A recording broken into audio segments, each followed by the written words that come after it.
Prohrajete, protože Spider-Man už je v pohodě. Jo. Takže všichni v pohodě. Ohrysku bez mluvení, jo? Nebo jsi diskvalifikovaný. Takže to není foťák, to je kamera. Takže 3, 2, 1.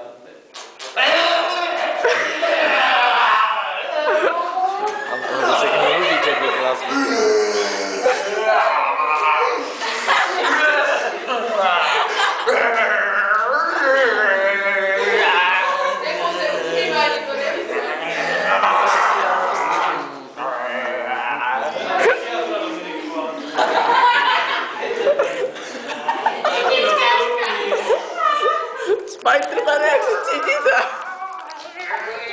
Hrozně.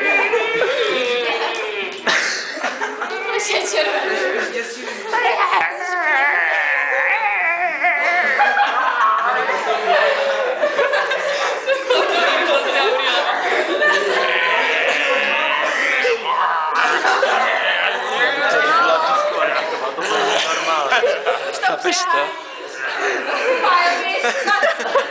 Spider, víš?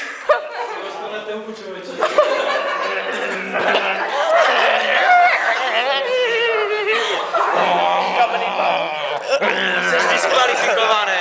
Řekl to profesor, že je diskvalifikovaný.